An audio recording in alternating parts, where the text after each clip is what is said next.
Bismillahirrahmanirrahim.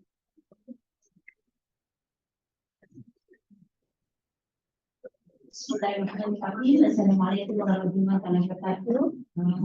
Saya Dr. Syamruna University, Deputy Research Communication and Student Development (CPS). Supervisor Dr. Hasbina Ibrahim, Deputy Postgraduate and Responsible Research KIRKHS.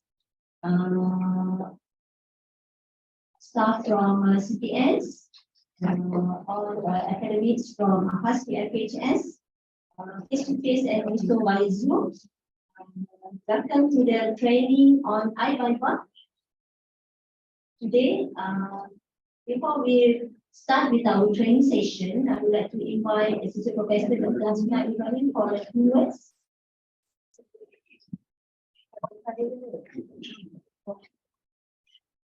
Let us begin with Al-Fatiha.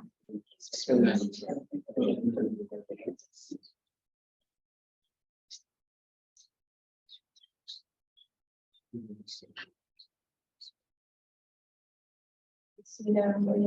you very much, Madam Senior Assistant Director of IIUM.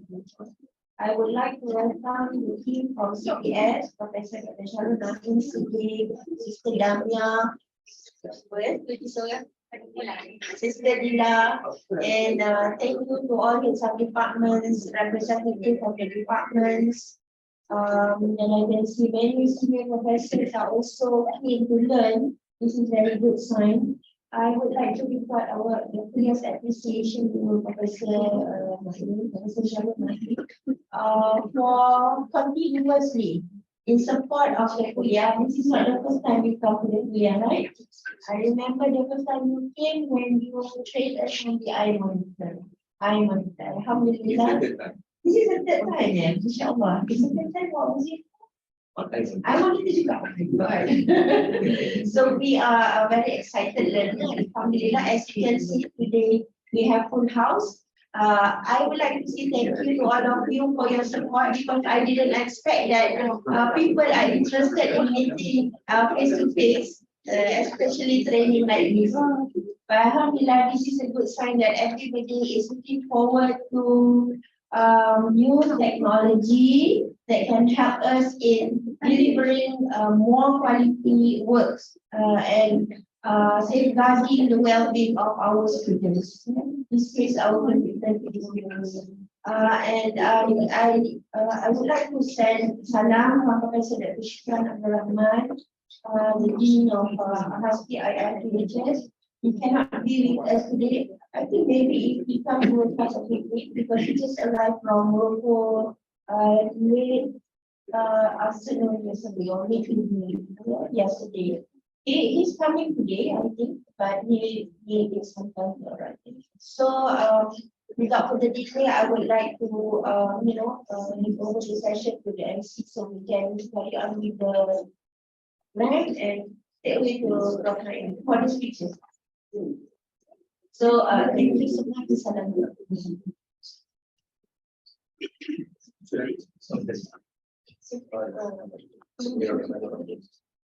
Testing, can everybody hear me? Yes. Especially those online.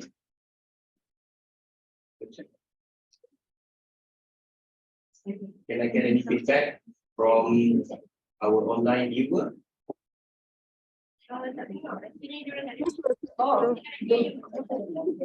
Yes, we can hear you, Professor. We can hear you. Yeah. Okay. Camera, yeah? That's okay. Right. Bismillahirrahmanirrahim. Assalamualaikum warahmatullahi wabarakatuh. I would like to, first of all, of course, thanks to the Madam Mas for initiating or being the MC for today's session. Thank you very much to respected Dr. Hasbina for the very kind introductions and brief introduction as well about myself and about i-VIVA in brief. We should also export our gratitude to Allah Subhanahu wa Ta'ala that for all this allowance that we are allowed to be here today in this nice room at Kuliah of Islamic University of Malaysia Computer Sciences. My name is Shahrul Rahim. I'm a Deputy Dean at Centre of Postgraduate Studies, charge of research, publication, and student development. We have been working on this i-VIVA system since 2019. It took us 3 years to build the system. And what I would like to share with you is when it comes to the development of the system, it's not that easy. It's required persistence, perseverance, especially during COVID. We face a lot of difficulties to meet up, discuss about development. And we successfully developed the system for the 3 years with zero cost. It's all using local resource, our own programmer, and our resource from the CPS. So for that, I am very proud of the success to be able to complete the system. All right. To be here at this kuliah is very, very important because I believe IRK is always be the anchor in university. So when it comes to the use of a new system, I need to get your buy-in. I need to get your buy-in because when the kuliah adopt the system, I believe at the kuliah will follow suit by truth or by truth. So it's very, very and come here with a very high hope so that at the end of the day, the kuliah eventually will adopt the system. And of course, with our CPS, be on standby mode in the case if you need any help, anytime. Maybe I can start. Okay. All right. If you have any question, you can just stop me. We want to make this session santai, relax. I can repeat the explanation if you ask me to do so. If I'm too fast, please slow me down. Okay.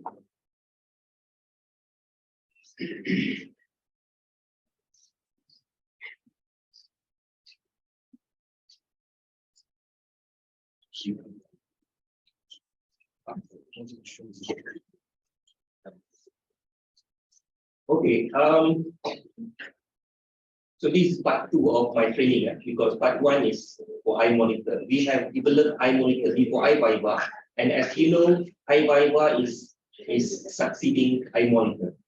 We use iMonitor to basically record and monitor the progress of our student research work. And once they have completed their research work, when come times for them to submit their research work, then they have to use i-VIVA. So we have 2 systems for the time being, 2 separate systems for the time being to do the processes. But we have in mind, eventually we merge the 2 systems so that we can have a unified platform. All right. So basically, i-VIVA system is developed to help us or to help our students to submit their research report or dissertation, you want to call it, if the student is at master level, or thesis if the student is at PhD level. So the student needs to submit the thesis and it has to be managed carefully. Oftentimes, previously, because of not very efficient process, it caused delay to the process and eventually, take more than years, and in some cases years for the student to complete the whole process that is to seek for the VIVA. At the end of the process, the student has to seek for the VIVA, the system evaluation. So the system objective is to help students to submit and manage the submission of their research report, and for the office to complete the process by handling the conduct of VIVA or PhD or P10 for instance, in terms of setting up the VIVA session, create the report, and so on. So for today's presentation, you can see on the slide of the presentation outline. So I will just share with you the term of use of the system and the standard procedure for thesis submission and iVIVA management. And then we will together walk through the system. And then hopefully we can conclude with a good session, question and answer session. All right. So the term of use, the only two requirements. First, we clearly have decision to adopt the system. It has to be come from the top to ensure the system can be used completely. We need to use the system from point A to point Z. There is no halfway. So meaning that the system start from the time students submit the intent to submit the research work until the library to pull the file so that they can deposit it into the library system. So it's a complete system, and we have to use it from, as I told you, fully, not fully. All right. So basically, as introduction, the i-VIVA system contains multiple modules to serve different functions. So we developed i-VIVA system to be used by different kind of users. We call the users, the different users as role in the system. As you know, when we call for this training session, it's meant for the role of supervisor. So you are all supervisors to your students. And I believe perhaps you have started looking at the system as well before. Okay. All right. There are 9 modules altogether. Factor the process under the supervisor role. As you can see in the table, we have 9 modules starting from intention to submit the research work by the student, abstract submission, examiner nomination, and in the case if the examiner is not in our database, especially the examiner from outside, we have to register them. And then we have to nominate the examiner, that is number 5. For number 6, completion checklist actually is about checking the documents submitted by the student. And then once everything is clear, the thesis is at the evaluation stage by the examiner, comes module number 7. That is for the supervisor to keep track of the progress of the evaluation. Number 8 is in the case if the student requires some extra time to complete the correction of their thesis. So we have that module factors. And the last one is to declare copyright. When the student wants to submit their research work, the research work actually can fall under 4 types of copyright. So the supervisor needs to certify whatever we declare by the student. All right. So basically, the next thing I want to explain is about the flow of the procedure when you're using i-VIVA system. So as you know, the system starts when the student submit the intent form. So now the student needs to submit the intent form using i-VIVA.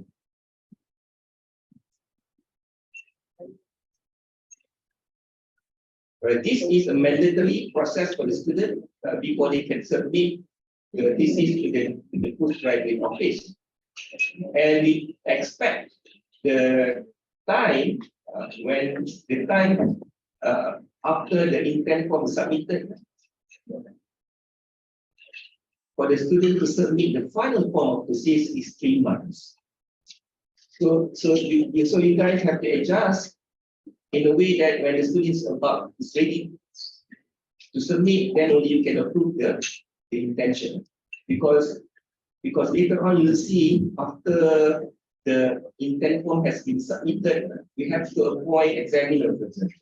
So we don't want the examiner to wait for so long to accept the thesis. So we think 3 months is just good enough for the examiner to be nominated and accept the thesis evaluation. All right. So that is for module 1 and the intention to submit research work. And then after that, the student can submit abstract. abstracts up. The function is activated once the intent form has been submitted and has been submitted by the student, and for the student and for the supervisor to approve the abstract. So this module is very important. The supervisor has to agree with the abstract, because we are going to use the abstract as an attachment when we invite the examiner. All right. So so this is the second module in i-VIVA system. The third, fourth, and the fifth module revolve around nomination of examiner. Okay. So this module will help the supervisor to send the invitation using the system. I know in different kuliah, the process to nominate examiner is different. Some kuliah pass the responsibility totally to the PG office to find the examiner. But some kuliah leave the liberty to the examiner to find the examiner, to the supervisor to find the examiner on their own. We feel that it has to be the supervisor to find the examiner, because they know that they are in the field and they know who are in the field as well. So we try to push towards this approach where the supervisor himself should nominate the examiner. And if the examiner is not in the database, then it is your responsibility to register the examiner. What has happened before is, even though we have that database, but it's not complete. And we have the database in Excel. We store the information in the Excel file. So the system that we have before is very, I would say, it's not efficient. And to access database also is not that easy. So we want to solve that problem by having the system. And of course, we are at the early stage when it comes to the examiner registration using the system. So the supervisor might find a bit of a challenge to add information. But later on, inshallah, I believe that when we have a complete external examiner database, then we don't have that problem anymore. It's just when we start, because we have to fill up the database now from start, from zero. The old database is not really useful. Okay. That is about the module to nominate the examiner. Right? And then after that, what happened? The nominated examiner, their name will go to the KPGC meeting for endorsement. So this will fall under administrative modules, no more under supervisory module. So for administrator, they can for the KPGC, in the KPGC meeting, basically they will finalize the examiner. If they want to reject the examiner, that is the venue. If they want to reorder the sequence examiner, alternate examiner 1, examiner 2, for example, and that is the venue. So once that is clear, the student can submit the thesis to the PG office to be evaluated. In fact, actually, this process can happen in parallel. That is, when the student submitted the abstract, by right they can already submit the thesis, and the supervisor will process the examiner. So we want the process in parallel so that it can cut short the time. And another objective of the system also is to cut short the time required to complete the full process of i-VIVA management. All right. So once the student has submitted the document, I don't know what is the policy for the submission requirement. The technical report, for example, maybe one of the requirement. The publication, what. I mean, if you have extra form, for example, used at the department level or at the kuliah level, PG office can ask the staff to upload it.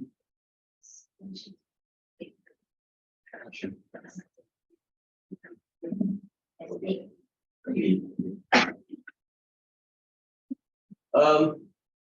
I respected, Kelly, can you hear me? online?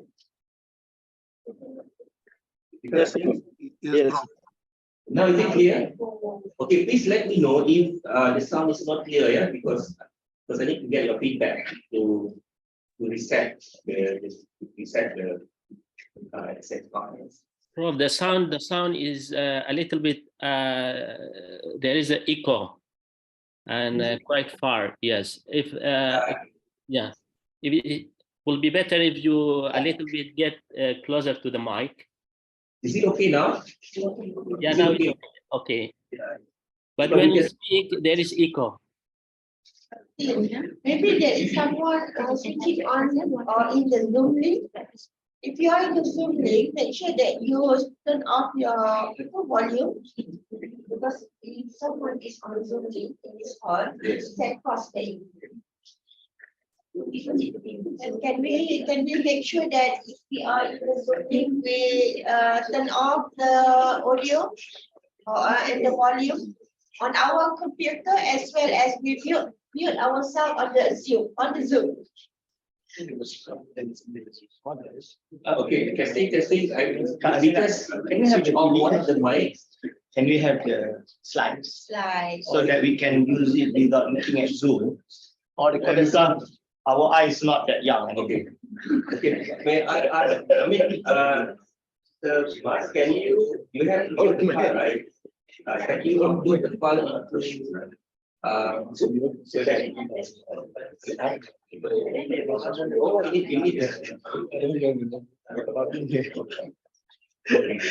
all right. So we have a request here to share the file. In chat, from chat. Ah, All right. So the audience can download the file and perhaps browse the file. And also to those who in this meeting, we do not have the access to Zoom. Can you send it to WhatsApp or something? Or email, yeah. Email is Email, we put an email.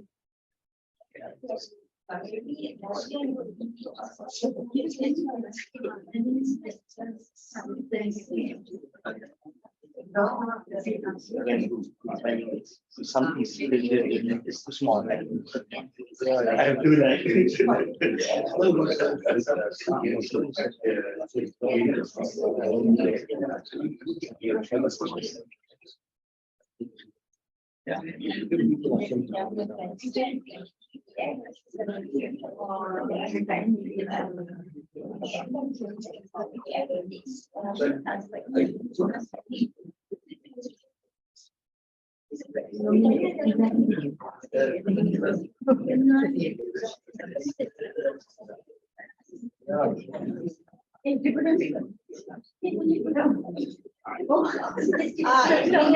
While we are overcoming the technical thing, you can bring your mail on the table.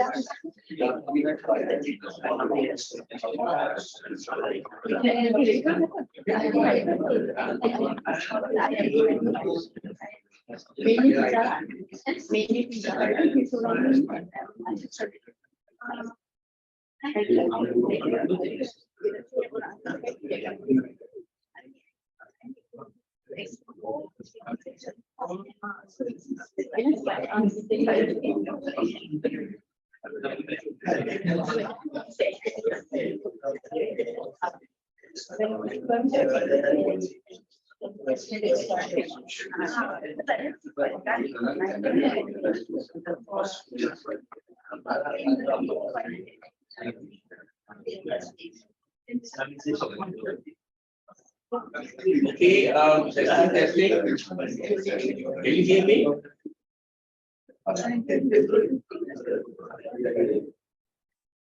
Can we get feedback if you can hear the speaker or not? People on Zoom.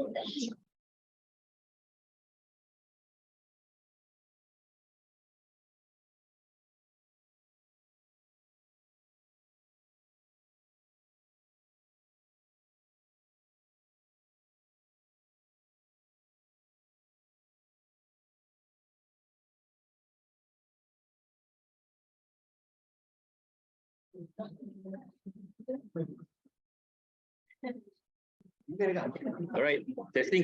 Assalamualaikum. Sorry for the hiccup. Can you hear me? Yes, Prof, we can hear you. We Yes, can hear you. The voice is clear, but sometimes when you start talking, then the voice getting far and will be echo. But it's okay. I mean, we can follow. Never mind. You can go ahead, Prof. Okay. Okay, Yeah. that's it's recorded.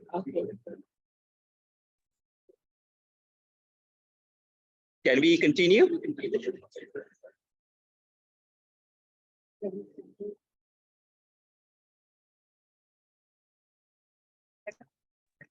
Now it is perfect. Please continue, Prof. Testing.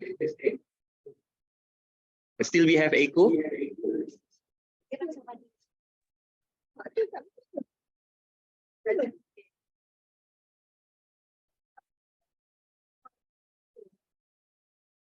They have to switch off the.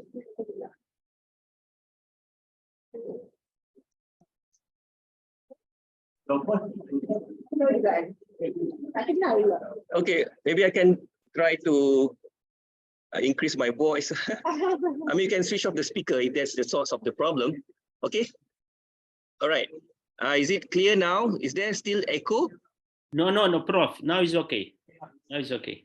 Okay. No, at least people in the room is clear. There is no echo. Yeah.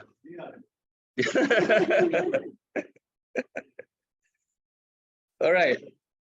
Okay, let us continue. Yeah. Let us continue. Meanwhile, listening to my explanation, perhaps you can serve yourself. We have breakfast here. Okay. All right. Where did we stop? All right. When the students submit their document to the PG office for evaluation, the thesis, I mean. So the process, once the student has submitted, the first layer that document will go is through the supervisor. The supervisor has to check the document properly. Because we want to reduce the tendency of returning back of the document. Because after the supervisor has said, okay, those documents will go to the administrator. So the administrator will be a bit strict because they need to check the format, for example, and the in percent must be less than 24%. In similarity, or sometimes the supervisor might overlook. So the admin will play a crucial role here to ensure all the documents are of required, of standard. As I told you, if you want the document to be written back, so the supervisor has to make sure they check the document properly according to the standard. And once the administrator say okay, and the document will go to the DPG okay. When the DPG say okay, this is another crucial point. An email will be sent to the respective officer at the CPS, master or PhD, to update or to toggle the status of the student to TE. To TE, thesis examine. So what is the advantage when the status changed to TE? Anybody knows? Yes, the student don't have to pay anymore. I mean, that is what the student tried to do as soon possible. They always chase the office to make sure the TE status is there. Otherwise, they need to pay for that semester. So now the system can help the officer to to toggle the status right away once the DPG has endorsed the submission. All right, and then we continue. Okay. All right. So now the examiner are all ready and all the documents are available. Come the next task for the administrator to do the next process. That is to send out the appointment letter and all the documents to the examiner, the evaluation guideline, the form, the thesis evaluation form, and other documents. And this document will be received by the examiner, and then the examiner will reply saying that they will accept it or not.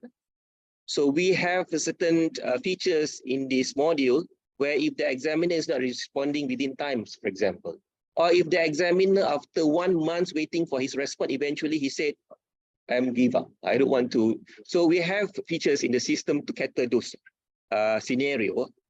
Okay. The next module that the supervisor can access is module number 7. That is to track the evaluation progress. So before the student, especially they keep coming to the office and asking, where is my thesis? Where is my thesis? And what stage the thesis? Yeah, the supervisor cannot help, so they go to the administrator. So the administrator has a lot of work to do, and this actually cause, I mean, it's not efficient for a good system, for a good system.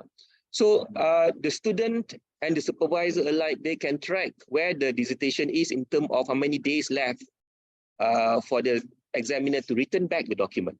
They can't see the name of the examiner because it is confidential, but it's labeled as examiner 1, examiner 2, internal and external. Okay. The next thing is for the admin to respond. That is when all the report has come back to the office, the administrator will set for the meeting or will set for the VIVA. PhD, CPS will set, master will set by the kuliah. We plan the future, we want to pass all to kuliah.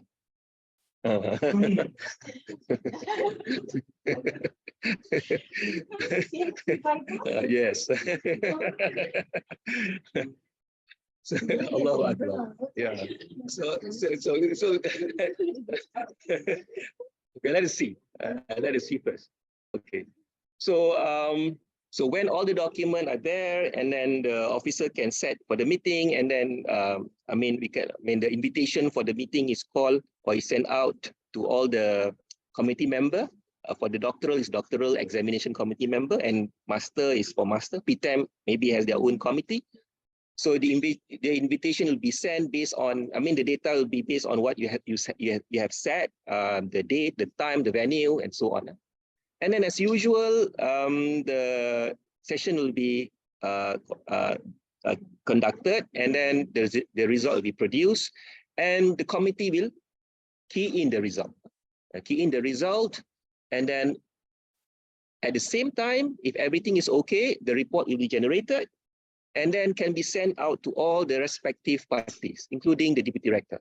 Because for PhD, for example, the report need to be sent to the deputy rector, and for master, I think it go to the dean of the kuliah. All right. And then at the same time, the post-viva supervisor will be appointed.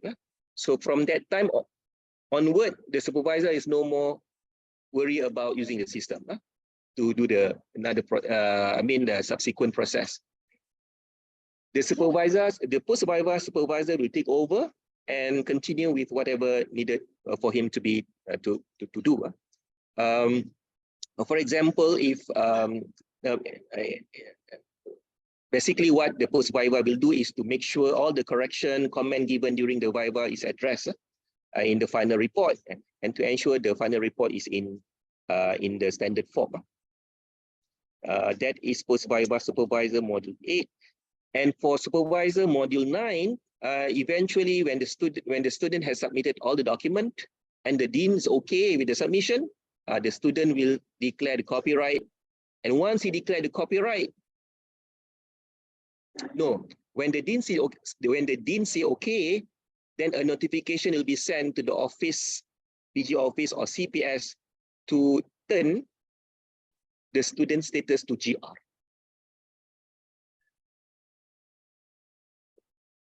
Because why we have to do that is to, first of all, is to allow the library to, first of all, the student has to declare copyright to allow the library to take the report and clearance for clearance purpose, and of course for our office to call for the AC meeting, or what is the meeting to graduation meeting?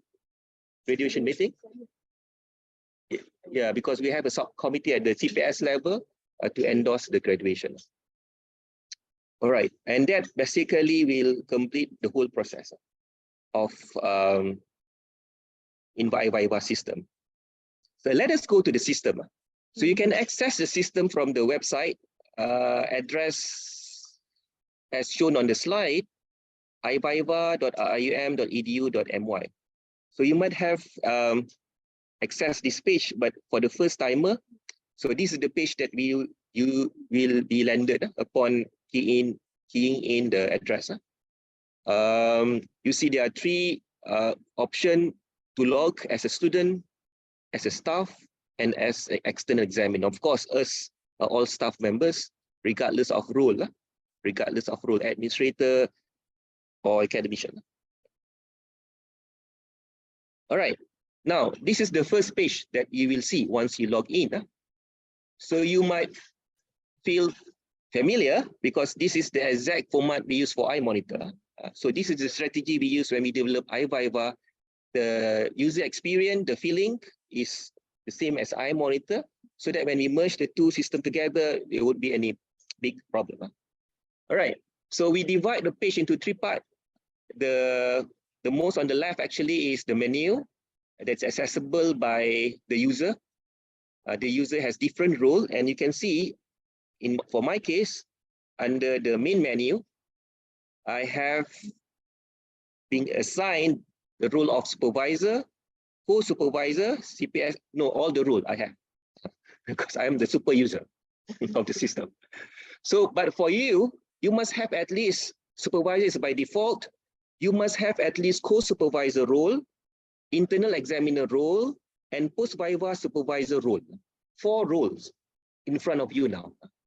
If you only have supervisor role, you have to report to the PG office so that they can assign the missing role for you. You can contact, yes, using iMonitor user management. All right, so this is very important. You need to have all the roles so that you can use iVIVA completely. Now you are holding the supervisor role.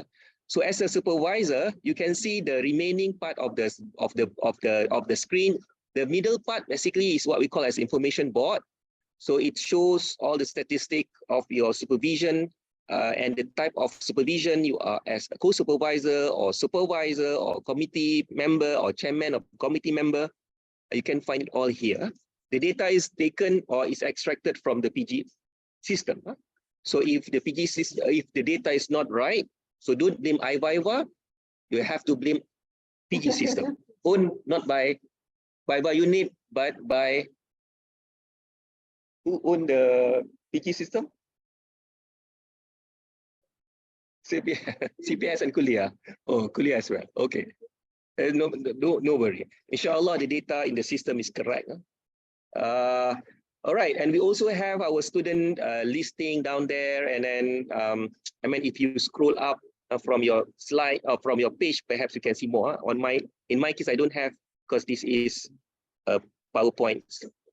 All right, and on the right side, you have a notification board. The notification board, you can see the label for every box, the intention submission, abstract submission, and the number underneath. Those numbers actually reflect the number of requests your student or your supervisor has made. If you have 10 supervisors, for example, and all 10 is submitting intention to submit, so you will see 10 underneath intention submission.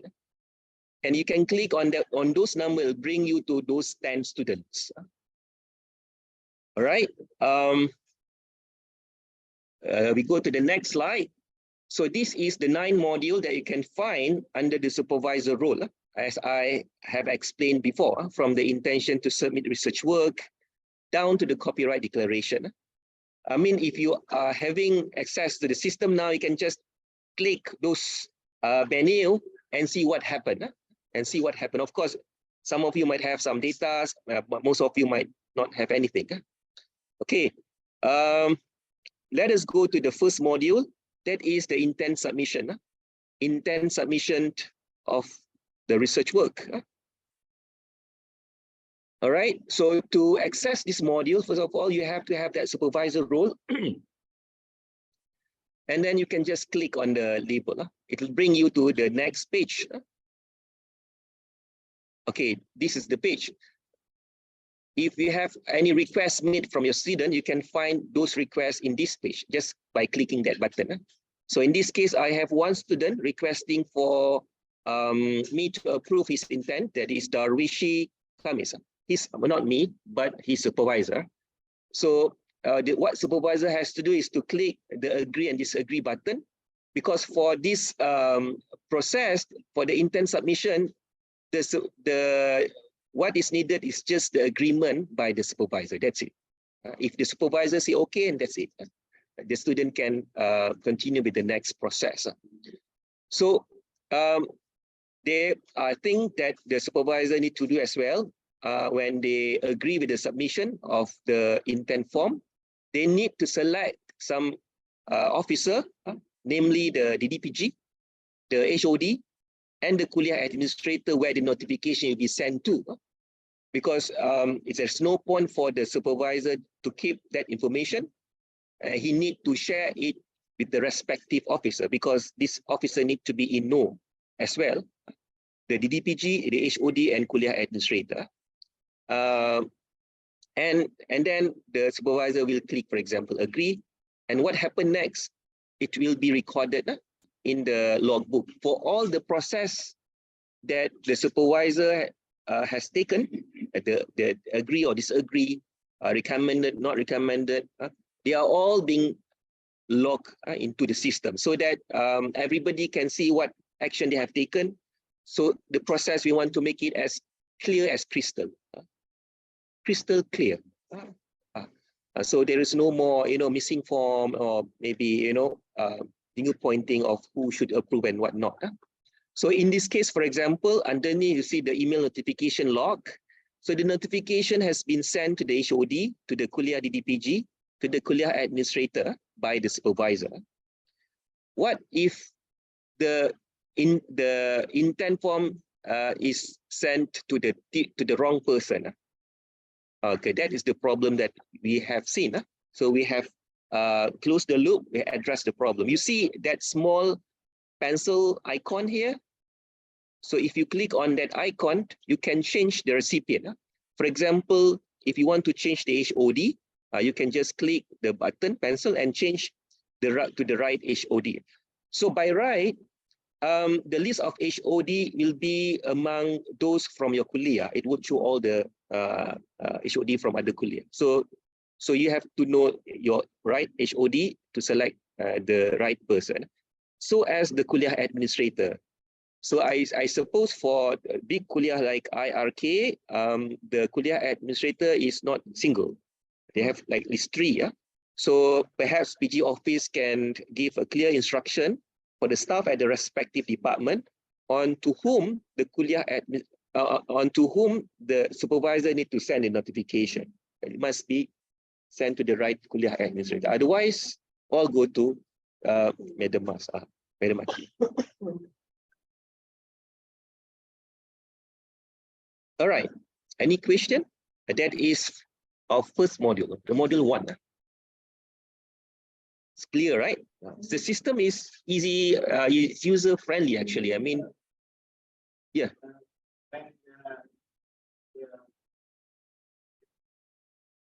After you are satisfied with that, if, for example, we clearly press, accept or agree, for example, and you want to change it, that there's something that you change, and we contact, your office, for example, to make an amendment or something. To disagree, or you cannot. Good point. Okay, that is the first input we have to take. Yeah, please take that. I think it's a very good scenario that Professor is bring on. We don't have that features yet where the supervisor can revert the earlier decision. But what can happen is this: you can ask the student to resubmit, because what happened when you make the decision, the second module will be activated. If you say agree, then the second module will be enabled for you to access. That is the abstract submission. If you disagree, then this module cannot be accessed. I mean, the student cannot access abstract. So we try to control the process there, and the process actually is continue from one to another, from one module to the other. So in your case, perhaps if you have clicked agree and then you want to disagree, so by right the student have access to the abstract submission and how to control that. So give us some time to think about the solution. It's not that easy. It sounds easy, but it's not that easy. It's not easy. Because we deal with the system, we deal with 1 and 0. There is no in between. So it's yes or no. So we need to play some tricks, for example, create some algorithm to address that case. But take note. Thank you very much. I'm starting to get.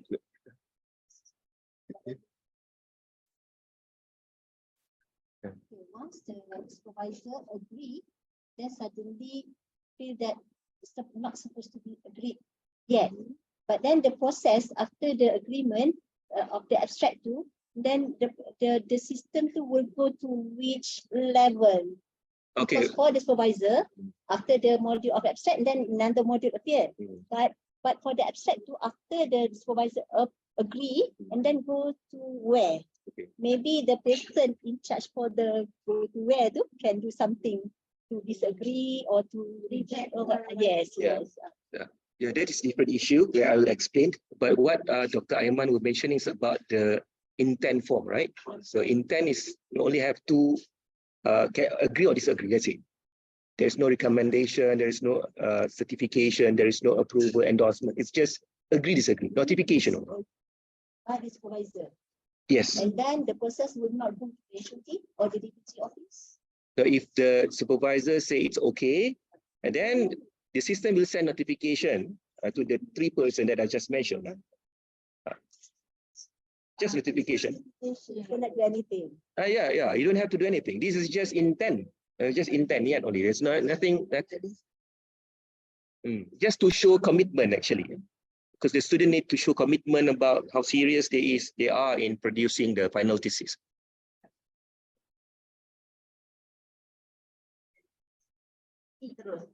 No, not yet TE. I mean, we are only in the second stage, abstract submission. Okay. Yeah.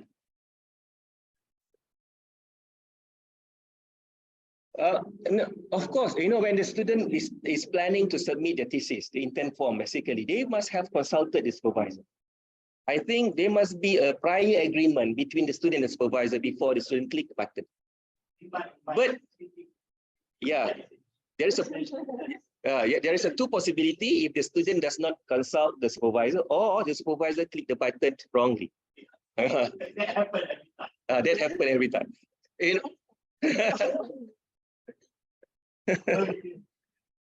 Yeah. So perhaps, yeah.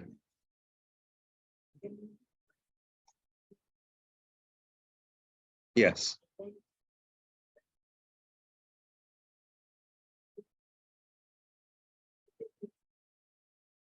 No, final thesis. And they intend to submit final thesis. You see the label? They intend to submit final thesis for evaluation, of course.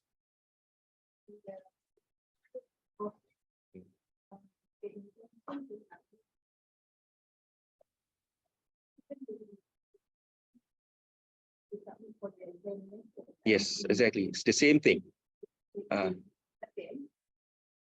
In the process of 3 months, we have to do and we cannot comply. Actually, this is a secret, yeah? The system won't do anything. The system won't do anything. This is just a guideline, just to set something for the student to work to. So we set it for 3 months. But of course, in the 3 months period, the supervisor will nominate the examiner, all right? The validity of the nomination, or not nomination, the nomination will be brought to the KPGC, then the KPGC will finalize the name, all right? And the examiner won't be contacted until the student has submitted the thesis, all right? So we give 1 year. Before 1 year lapse before the appointment, before the appointment is cancelled, because we don't want the examiner to wait for so long. So I think 1 year may be a good time, but actually it's just a number that we key in the system. So if you think it's 6 months, we can change it to 6 months. If it is too short, I'm afraid, to nominate, to appoint the new examiner is not easy process. So that's why we put it for up to 1 year. And in the manual process, by the way, the time given for the student to submit final thesis after intent submission, it's 3 months for master, 6 months for PhD. Maximum, that's in the form. Because according to the policy, 1 month for mixed mode, 3 months for 3 months for master by research, 4 months for PhD. That is perhaps, yeah, it's not like the form that I mean, of course, CPS has form as a guideline, but when it comes to different kuliah, I mean, the times change.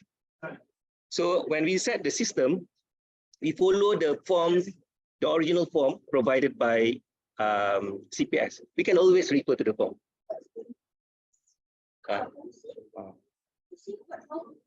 But because that's the practice in our kuliah, 1 Okay. month for mixed mode, 3 months for research by Yeah, there's no, as I told you earlier, there is no like a hard rule say that by 3 months the system will be closed. No, it's just for the student to, if you have that 1 month policy, maybe you can make sure the information is reaching the student so that they can submit within time, because we would monitor that 1 month policy. In fact, I don't know whether if you monitor the information, what's the point? I don't know. Like for example, for that one policy, if the student submit more than 1 month, what is the response from the student? Are you chase you chase the student? Very good. So we don't have in the system for the time being to monitor the time after the student submit the intent. But if you think it will be helpful, I mean, of course, we can add the features. We try to help as much possible the user. If you think that features is required, let us know. We will add. For master student, but for PhD would be one question us, because according to the PhD, we give 4 months to submit the thesis. Then they will question us why we are only given 3 months. Okay. We will look at the policy. Maya?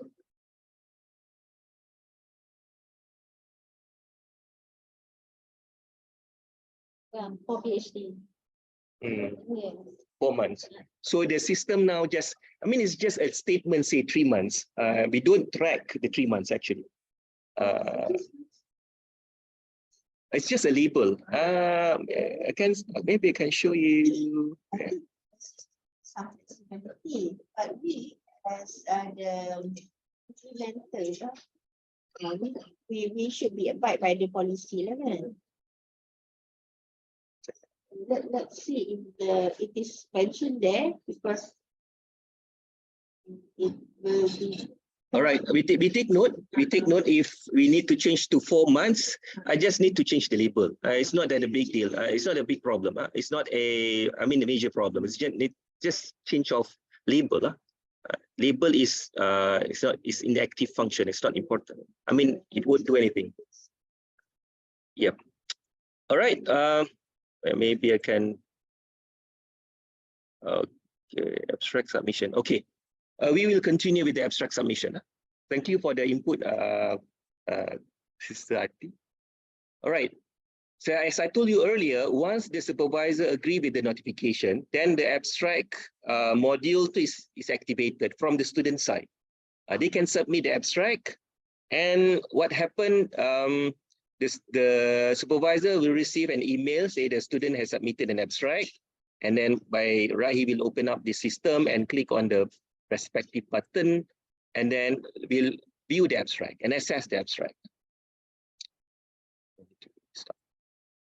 All right. So, for example, this is the file that the student has submitted, and then supervisor can download and read the document and see whether the abstract can be accepted or rejected. So this process can happen infinitely. Yes.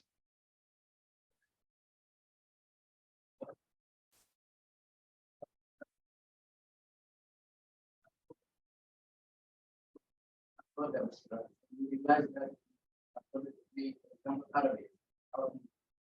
system will not allow you to upload the files.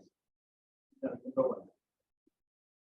can realize that the mistakes uploaded Arabic degree and we would like to remove and not allow him to remove. This is the case for Amsterdam. Before Amsterdam, when we send the intention for submission, when the system read by itself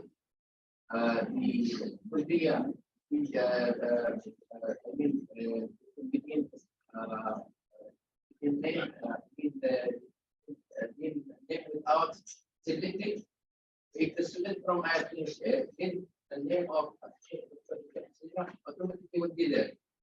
But now you can see few names. So why we need to select the names? Why the student already from IIUM? And number two, also for the officers, for the admin officer, we need to select the admin officers, even though the student from IIUM, the admin officer should be automatically there. Okay. After abstract, when the student submit the abstract and the supervisor and the approve, the student will submit the list of requirements. Some of the requirements are not listed in the system. Like what? Like proof of publication. Oh, that's later on. This is just abstract submission. But they will not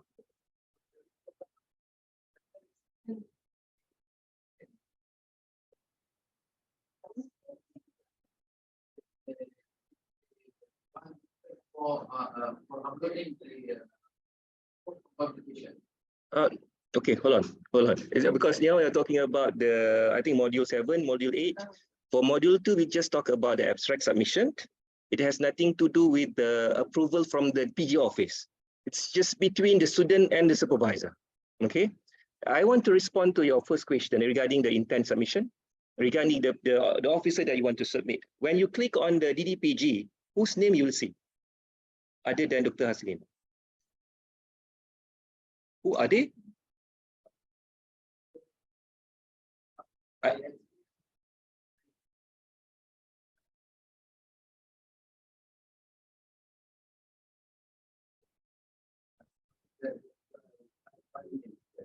Okay, by right, for the DDPG, you only can see one name because the kuliah has only one DDPG. Yeah? Okay, but for the HOD, you will see many names. You yourself are HOD, so you'll see many names. One of the name is your name. So why we have to do that is because it's beyond us. Actually, because it's beyond us, it is actually the information is taken from the MSD. Somehow the MSD don't have the current HOD designation. The current HOD designation. So for that, we cannot simply, by default put the HOD name if the staff is from that respective department. So and that is the solution. We provide a drop down and list all the HOD from the kuliah. If the kuliah has 11 departments, for example, there are 11 names, HOD names. And among those, the supervisor will select. And the names as well need to be updated from time to time. And it is the task of the PG office to assign the role of the HOD in the system. If the HOD resign, for example, and the new HOD will be assigned, we don't have that information from the MSD database.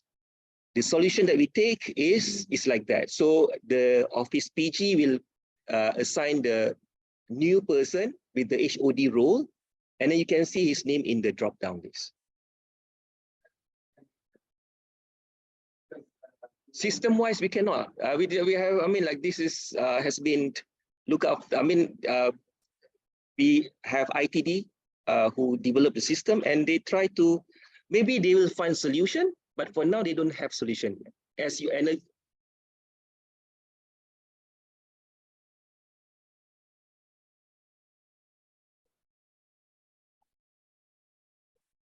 Yes. We don't have. Somehow the university don't have the HOD assignment. That's funny, right?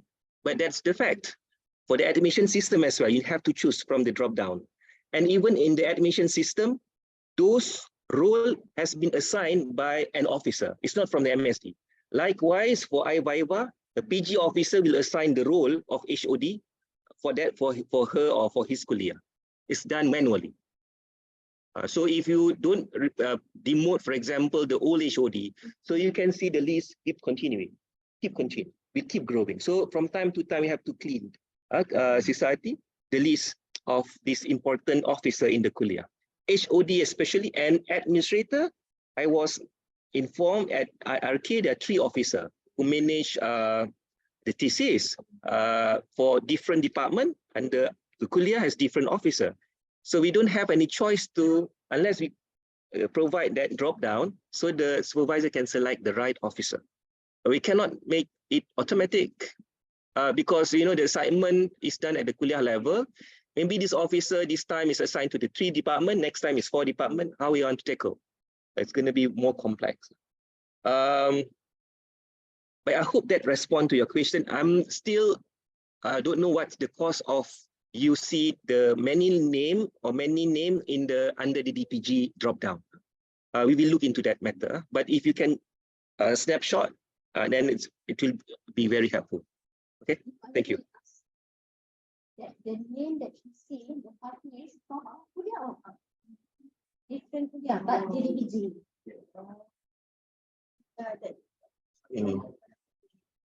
All the DPG. Do you have any cross appointment? I mean, at other kuliah as well. I mean, some of us has double or triple appointment. Okay, but it's fine. We will look into that matter. Yeah, take note.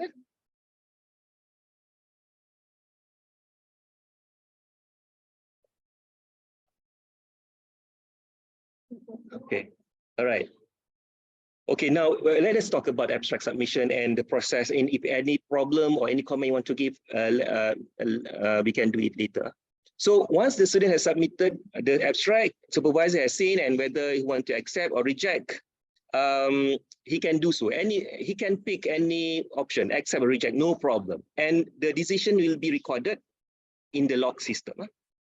So what is the purpose of the abstract? As I told you earlier, it will be used as an attachment in our invitation to the prospective examiner. All right.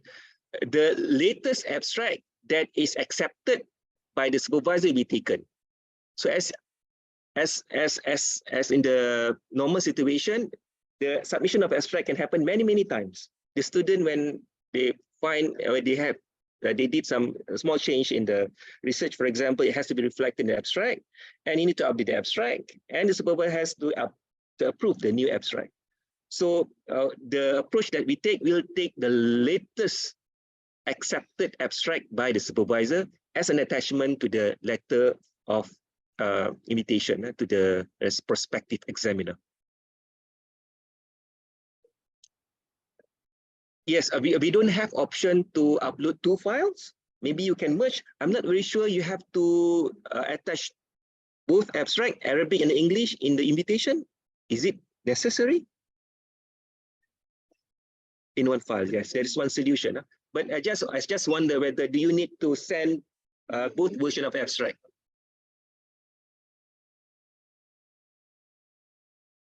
Yeah. That's not a problem. Yes.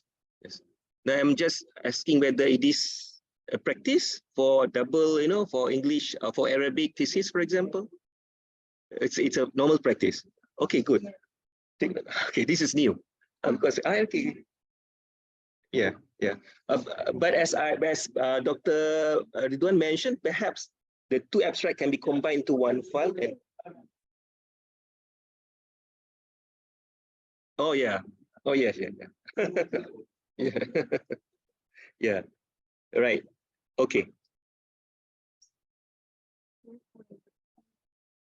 Okay. So and then done. Any problem with the abstract submission other than issues raised just now?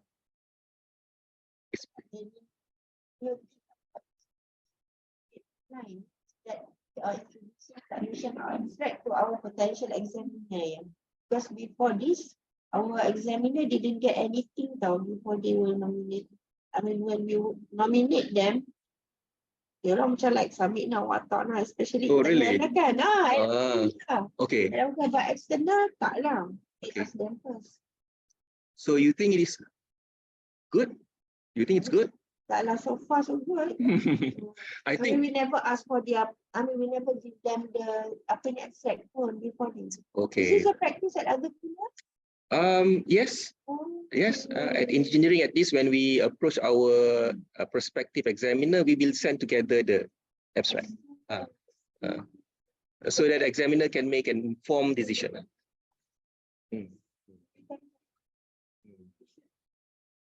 Okay, right. Thank you. Let us go to the next module, examiner nomination. So this module is a bit tricky and it's a bit complex as well. There's a lot of ding dong between different rules. Yes.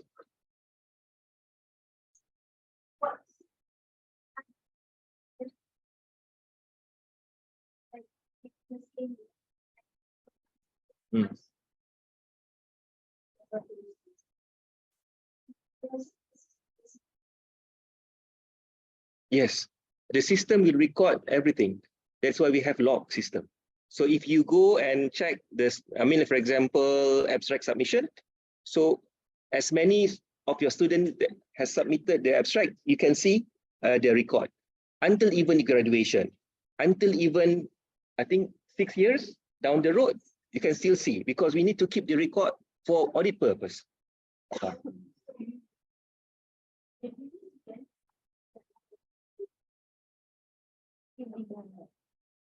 Oh, no, okay. Without you, yeah, of course. As I told you earlier, we need to use the system from A to Z. If you cannot use just in the middle, the module 2 only, no, it won't be completed because every module connect to each other and it will enable some features on the next module, for example. Yeah.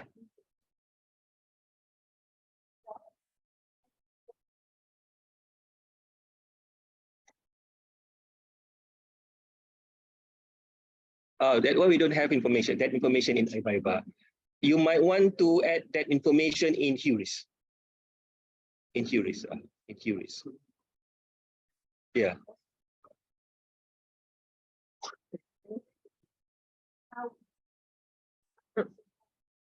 From one place. Yeah, it's very difficult to handle because it's require the supervisor to key in the information. We cannot get information from that university. So for the time being, the place to enter the information is through QRIS. Okay. All right. Any question? Okay. We go to the next one. What time is now? 10. All right. Examiner nomination. So this is quite critical module. When we are ready to nominate the prospective examiner, so you can assess this module. Where when the student has submitted the abstract, you can see the record under examiner nomination module. In this case, I have Muhammad Arif. His abstract has been endorsed by myself, as approved by myself. All right, and then you click the examiner nomination button, and you'll see this. So these are the slot for the examiner for the supervisor to key in. So this require, I think, decision from the PG office to select based on the mode of study and based on the level of study. Mode of study, I mean by taught course, mixed mode or research mode. Level is master and PhD.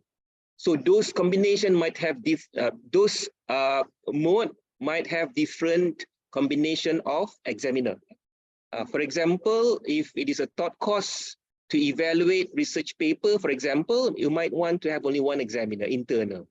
And perhaps you want to also nominate one alternate internal examiner. But you perhaps need to practice some, wisdom here. So think about down the road if the examiner do not want to accept the appointment. So if you don't have the alternate name in prior, so you cannot. The problem require longer time. You need to find a new examiner, nominate. No, of course, and it has happened. Even the alternate examiner after some time reject the appointment. So in that case, the kuliah, the process has to start all over again. Supervisor need to nominate, KPGC need to endorse. Then only we can send appointment letter to that person. and hopefully that person will accept the appointment and evaluate. So many situations can happen. Many things can happen.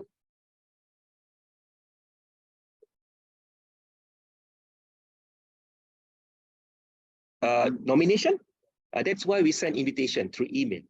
I mean, of course, you can slow talk to him, say that you will receive an email, something like that. But that is a good approach as well. I've been practicing that. If you don't want to contact yourself, when you click on the invitation button, an email will be sent to him. An email with the abstract. Okay, now what happens? See, what happened, how the process will address, how the system will address that situation. Again, now we have a system to address many situations, and we cannot have many solutions to a single problem. One problem, we have a unique solution when we develop system. Okay, let's see. If you have an idea, you can pass to me and we can think about it. All right, now we want to find the suitable examiner for our student, right? So you click the search button. And first, we want to search for internal examiner. So we click on the search button, and then this window will pop up. The window will show the list of internal examiner. So actually, the list is of, all of us. Internal examiner, all of us can be internal examiners. You can find the list, and then you can search the name by name, or you can search by kuliah or whatnot. Interestingly, we have added 2 additional columns here. It is too small. Let me read out: number of active nomination, and the second column is number of active appointment. So number of active nomination means that the number of nomination, all the supervisor in the university has nominated that person. For example, myself has been nominated by 6 persons. You can see 6 figures over there. And number of active appointment is the number of thesis, the current thesis that person is evaluating. So we think that this is a good indicator for you to nominate that person. If you find he is currently evaluating like 10 theses, so you might want, you might reconsider your decision, right? So we have this information because it is in our system, so we can use and display the data. All right. And then once you have select the person, you have 2 buttons down there, cancel and nominate. So this is more serious than to agree the intention just now, the intention of submission process. This is more serious because we deal with the real person, and that person might be even an external examiner. So we have several layers of process that need to be done. If you click on nominate, for example, so what happened next? What happened next? Oh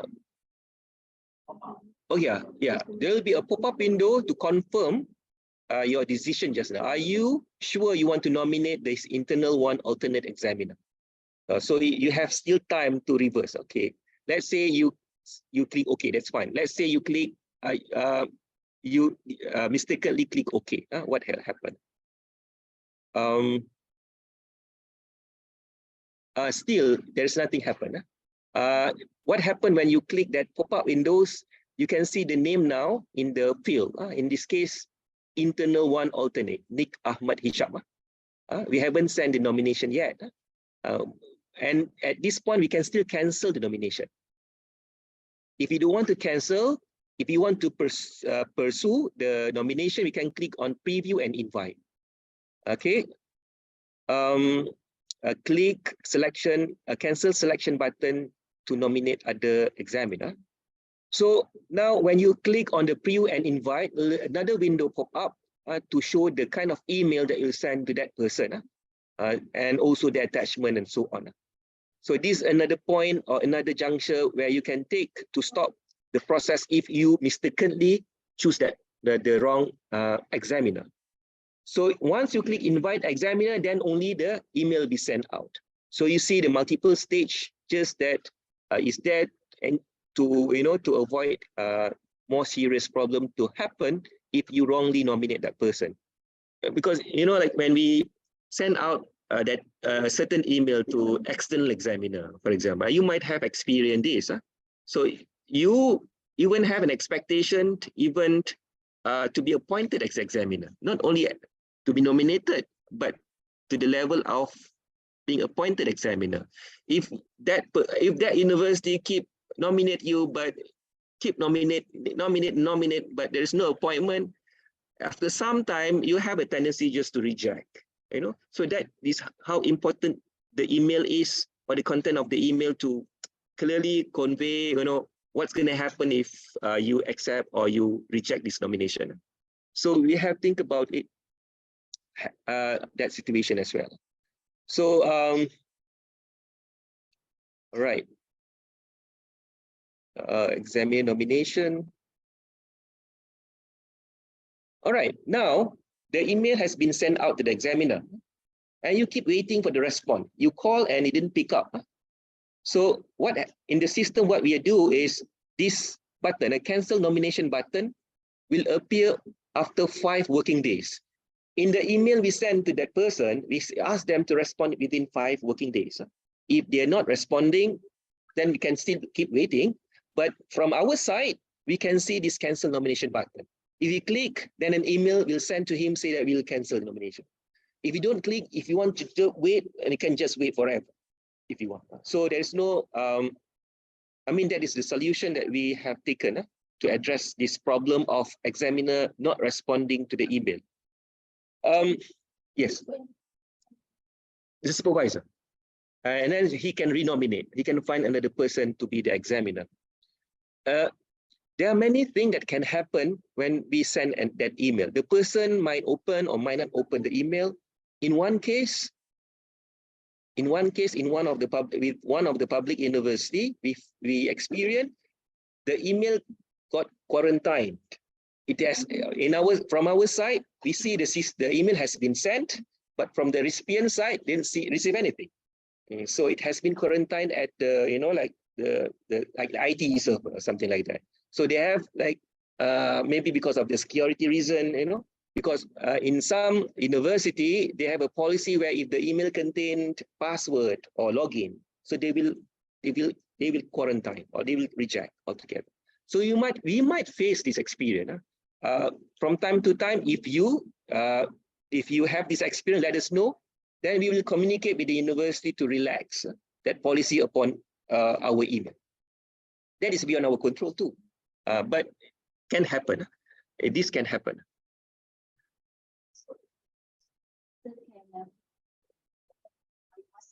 Yes. I think that's always a good practice as well.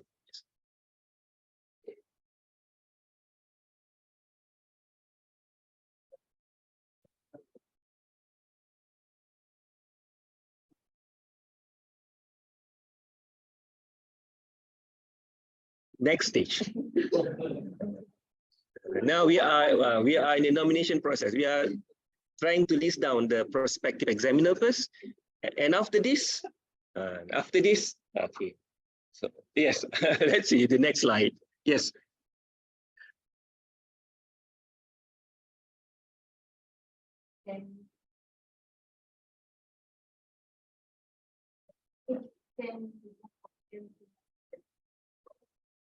The manual process, we send to them. One as the first examiner, second as the result. In order to contact the time that is required before to send to them. But it is being approved, and the first name reject, we have second name. Exactly. So here what I just put, because the process is very quick. Right? So you put first name, and then when in 5 days it is not being answered, then you can cancel the invitation. Then you suggest the second one before you cancel to the third module. That is the approval of the kuliah. Okay. Okay, continue, and I'll respond. Because I think you perhaps let me re-explain. So basically, what happened? The email will be sent at once to those who we have selected. For example, in the case now, we have selected myself, Azhar, Nur Zulaika, and Nur Zulaika as well. as the examiner with the different type of examiner rule, internal or alternate examiner. So the email will be sent to the list of names at the same time.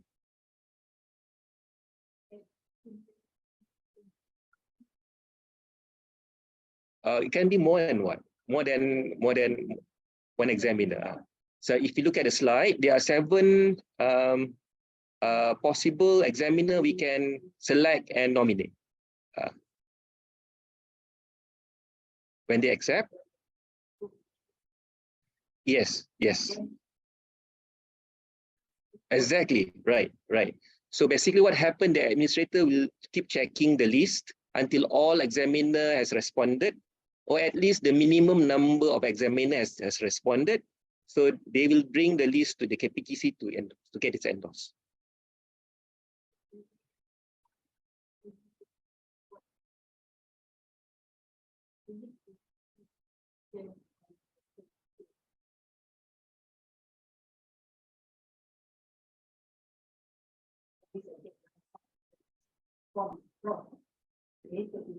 The deadline that we are going for the next KPTC. So how about this system? We applying the same time of the Okay. It will come. Okay. Yeah, basically it's open. The nomination process can happen at any time. But again, if the kuliah has a specific date, then you need to comply lah. You need to comply because different kuliah has different due date as well. So we don't want to set it in the system. Yeah.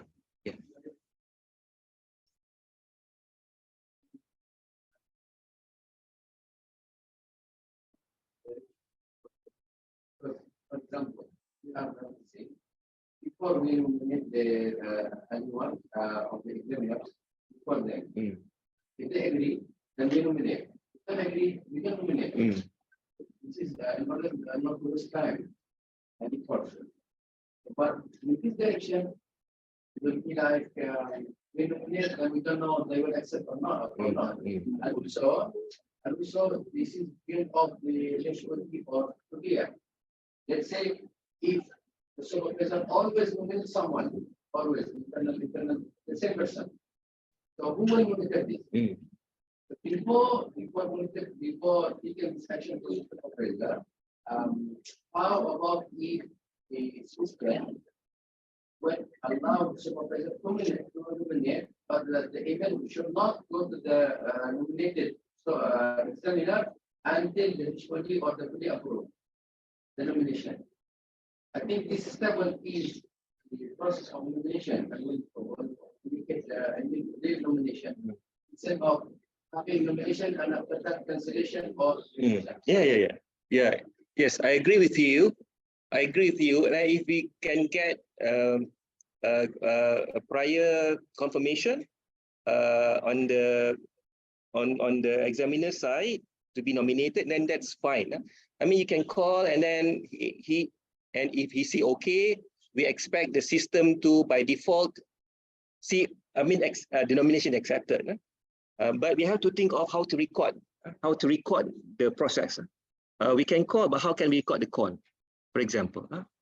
So we need to have certain black and white as well at certain level of processes, so that we can maybe monitor the flow process of a certain procedure, or in case of audit, if they want to see the process, then we have the evidence.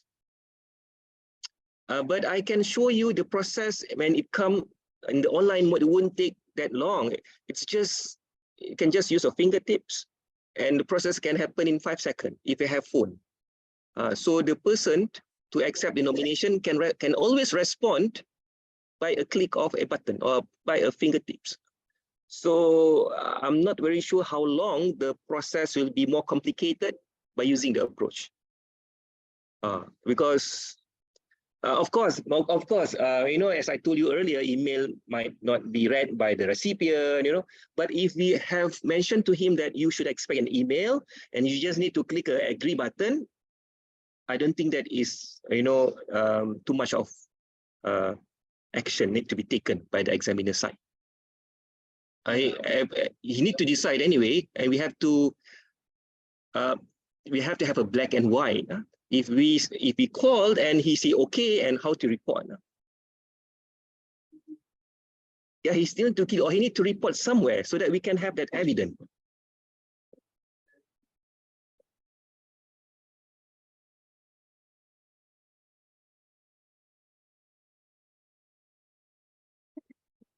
Yeah.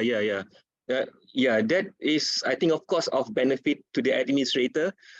No, overall, we want to simplify the process for all the role, administrator, likewise the supervisor. We know the administrator has, bogged down with all this type, manual process.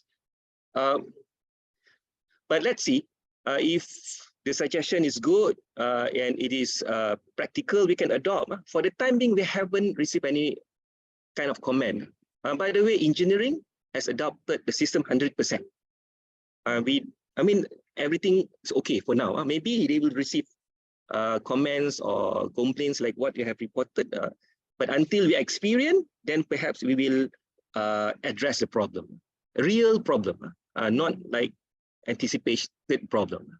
Real, when it happens, then we'll address immediately. Otherwise, we'll keep the current approach because there is no problem with the current approach for the time being. Okay, where are we just now? Cancel nomination button. Okay, yeah. After this list will be monitored by the administrator, and when the list is complete, and then the name will be brought to the KPGC to endorse. We don't endorse the name like one by one. It will just waste of time. So we want to endorse as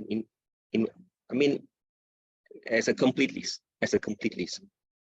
or even a minimum list. If some of the examiner is not responding. All right. Yeah.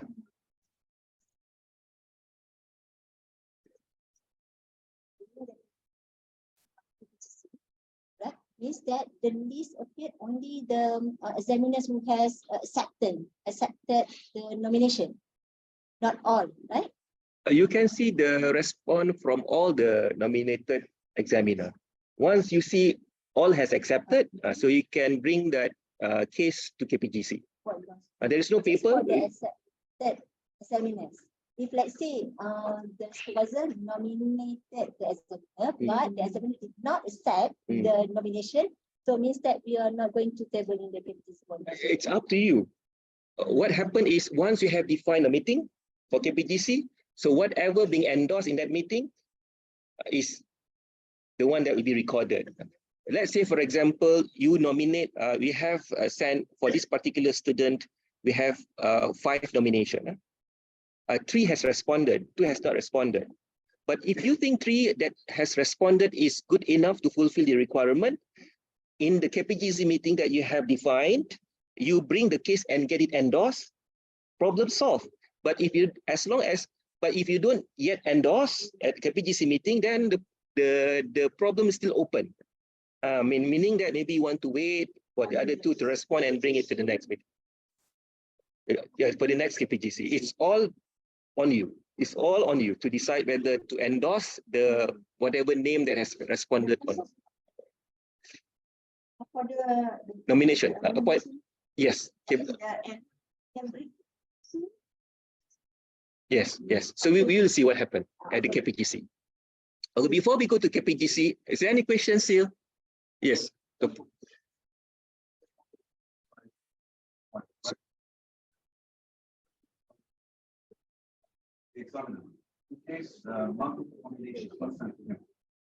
Multiple nomination for the same student.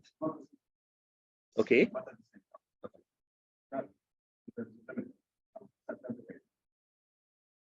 From the beginning,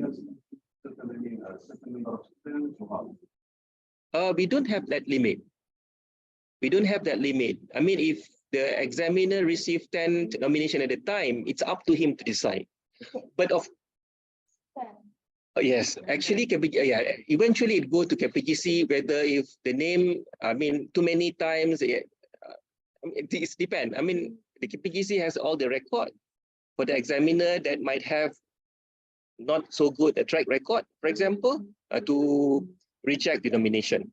It's all go. KPGC has the final say lah, eventually.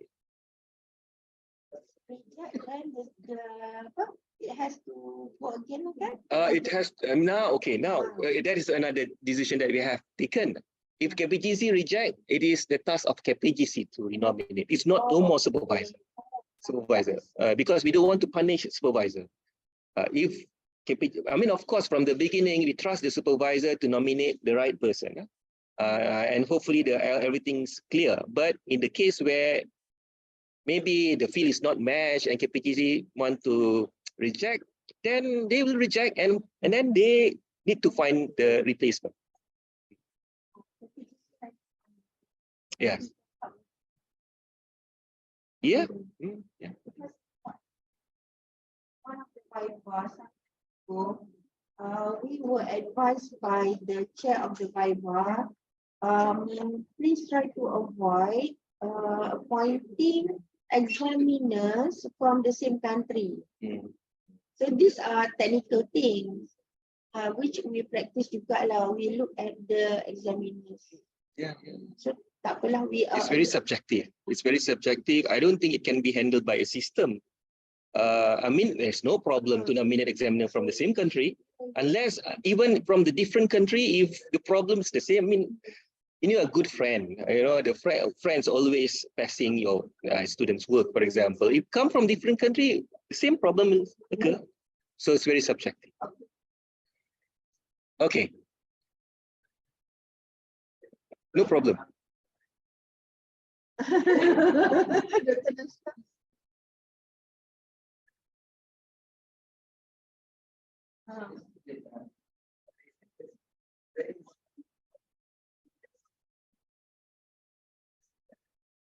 Let's say I told the examiner, or I know this examiner already received the same thing on this.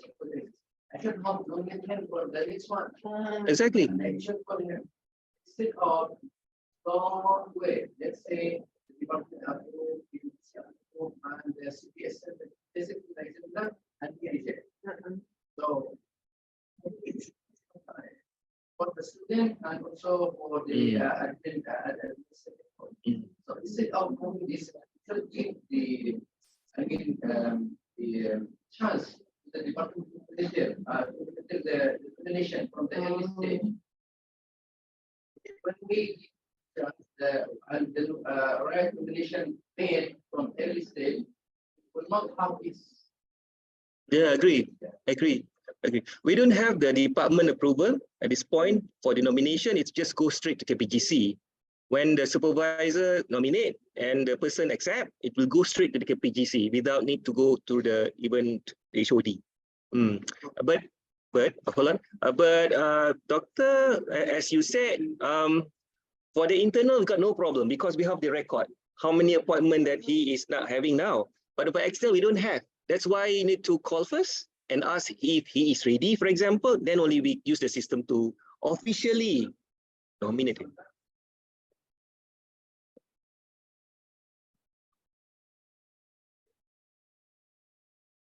Oh, URS department, head of department. Oh, it's like that. Okay, I didn't understand that. Well, now in my mind now, there is no HOD. In the system, there is no HOD. So is that the practice? All the nomination has to go through the HOD first? Okay, then if that's the case, that can be done offline. One HOD say okay, then only you can nominate. I mean, send nomination. Right. Very lazy. That's why we blacklist. It's only for this department using that approach. For other department in the university, they don't. So we cannot just develop features for this particular process. It has to be general enough. But if you have any additional process that is required, perhaps you need to adapt. You have to adapt. Maybe that process needs to be done online, or it need to be done in prior before you take action using i-VIVA. So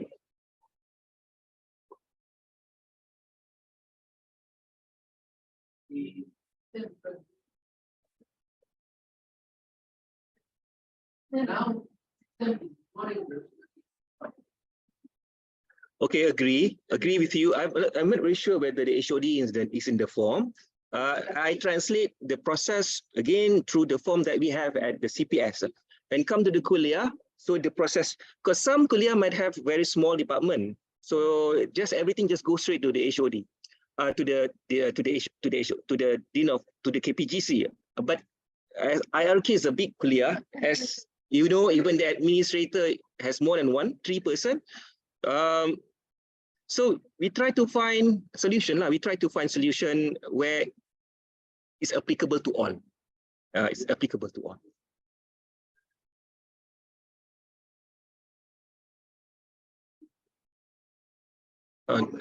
That's another problem.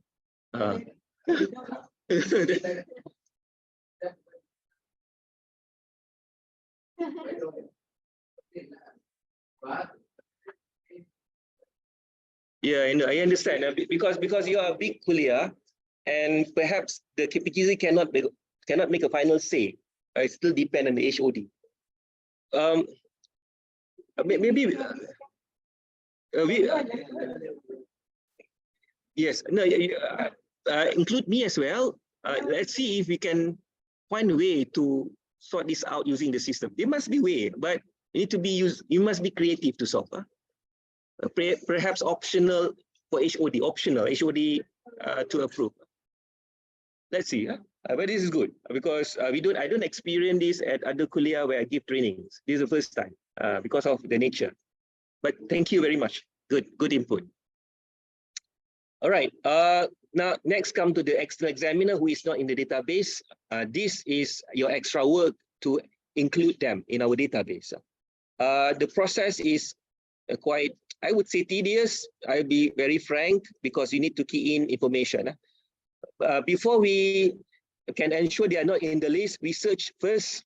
When we as for the internal examiner, you can see the list of examiner, and the list is coming from the MSD.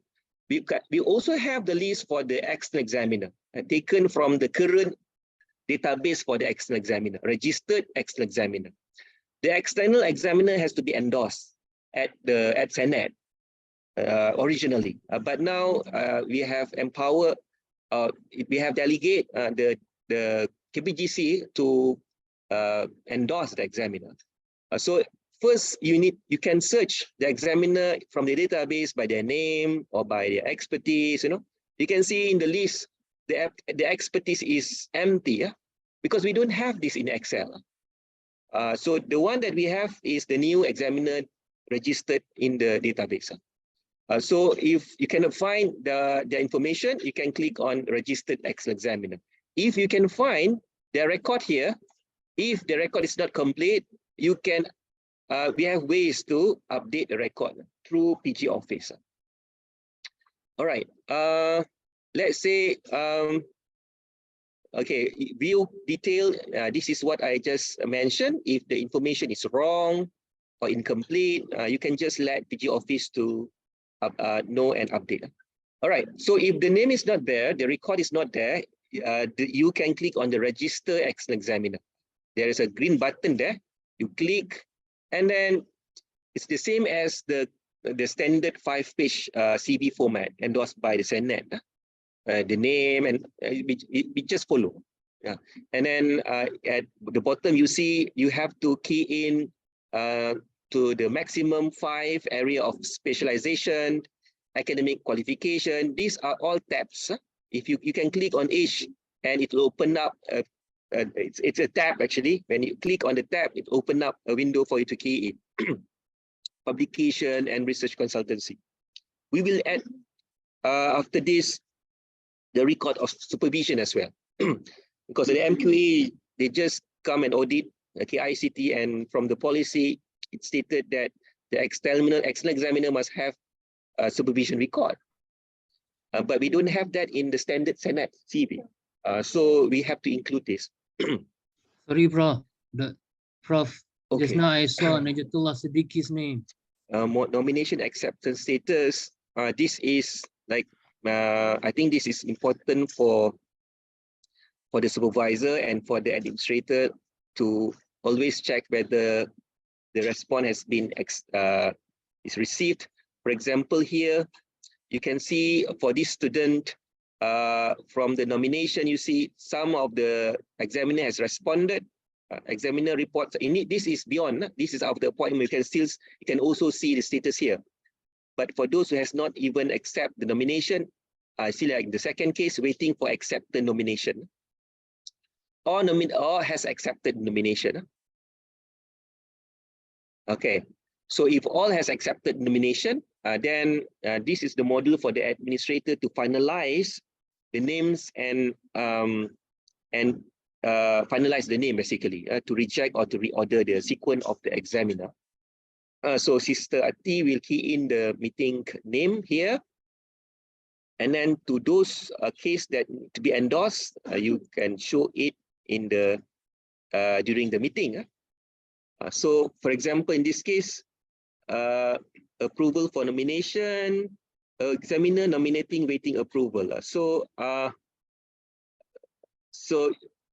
for the respective student, you can see the list of examiner that has been nominated.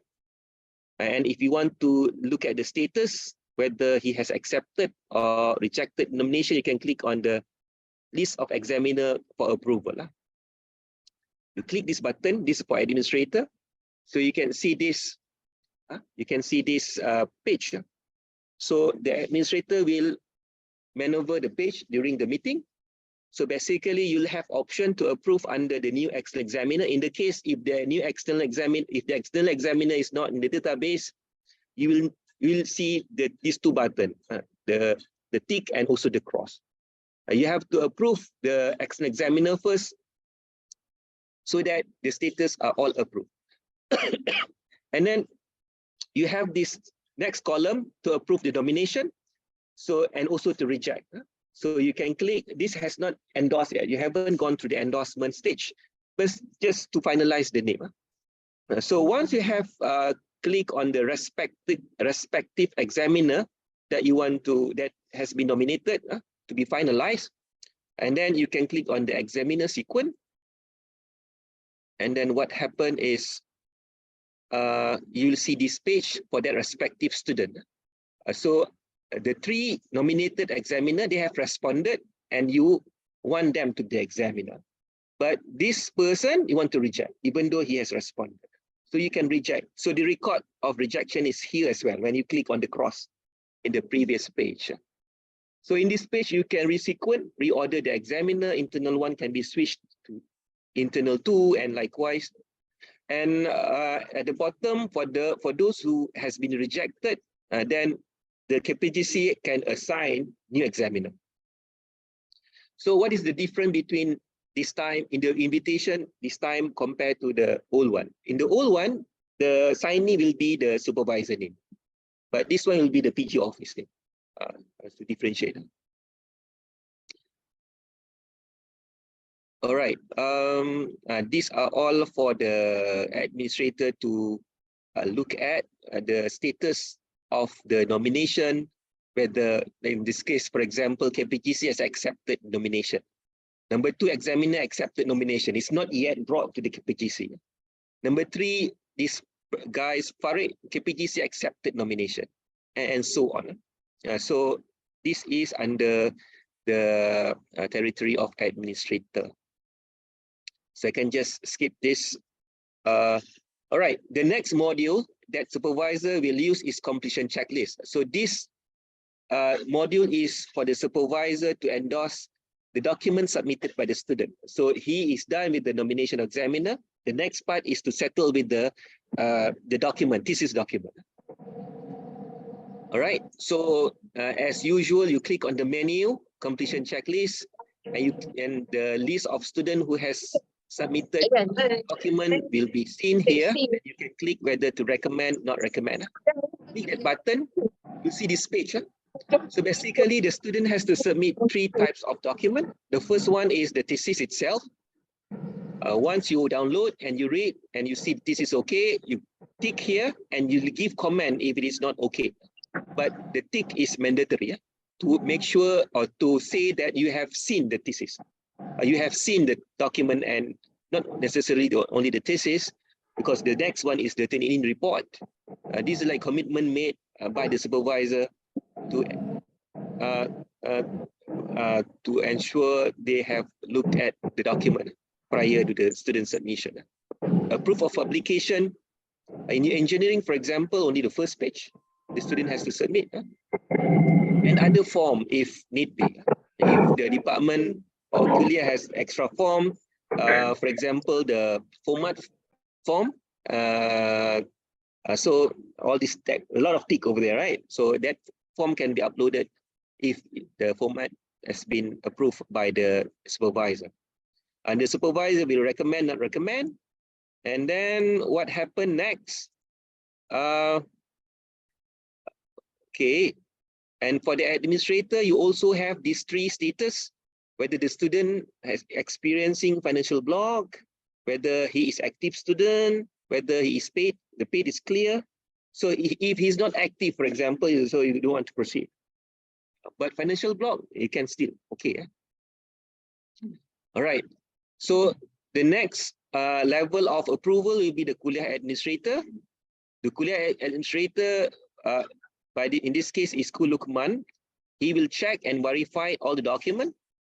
If you want to leave any message, any remark, you can see the field for remarks by the different role. Supervisor can leave remarks.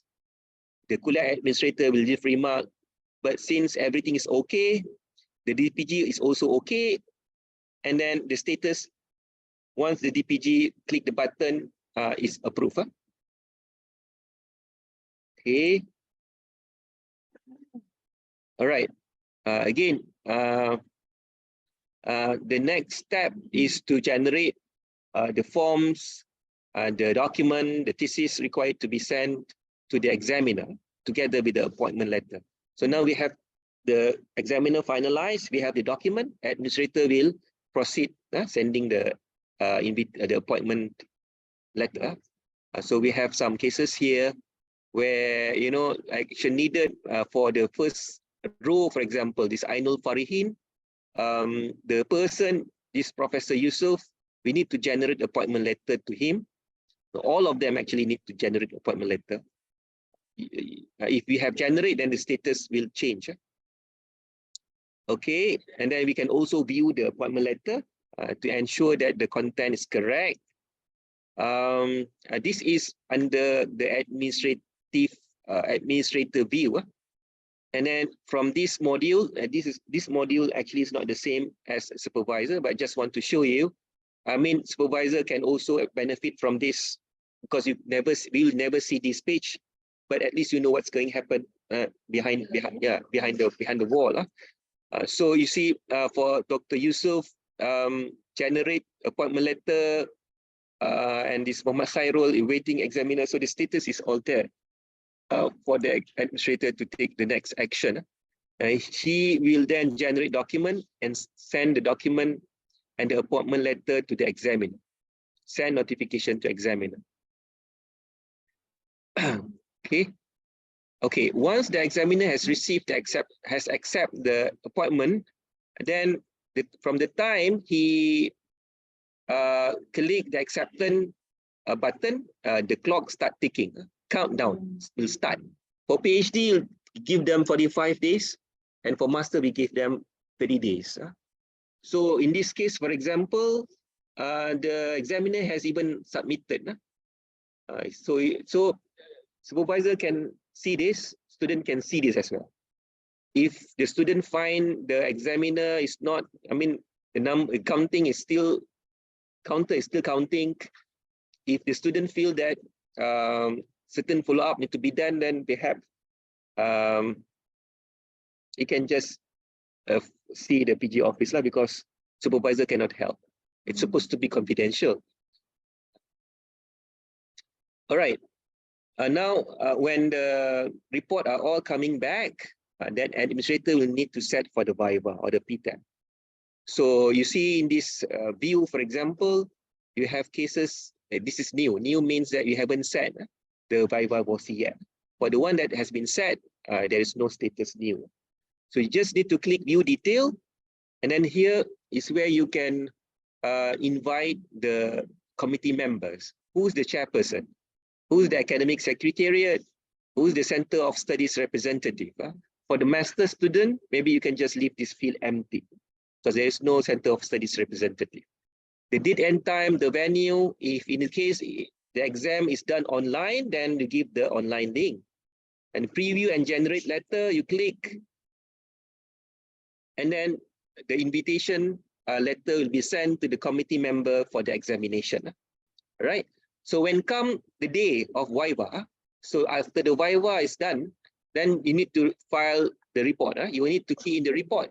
If there is a new title, you can key in the new title in Arabic and English. And in the meeting, usually the post-iVIVA supervisor will be decided. And the duration of correction, this can be selected. Deadline of correction will be set based on the duration of correction by default, automatically. iVIVA result, grade for master, grade for PhD, we don't have to fill in for grade, fill for PhD thesis. Potential best student award is just to say yes or no. So what happened if you click on the save as result endorsed by chairman, meaning that everything has settled. We put chairman there because chairman is the person responsible to endorse the decision. Clicking on this button will make the report available to the student automatically at that time, so that the student can do the correction immediately. They will open up their iVIVA, and from the iVIVA, you'll see the report of the iVIVA and all the comments given by the examiner. All right. And for the post-iVIVA supervisor, they need appointment. So we have provided these features to officially appoint the post-iVIVA supervisor by clicking the orange button. Ini later on, Sister Ati need to play with lah. Okay. And that's done for the administrator. The second last module for the supervisor is to approve the extension. If the student require extension, then he will ask the supervisor to recommend the application, and eventually the DPG will say okay or not. So DPG will have the final say to approve the extension. So in this case, for example, supervisor say this sister Farah is now working and she needs more time to do the correction, and the time required is 1 month. It's all up here. And then the DPG has responded by saying please submit by the mentioned date.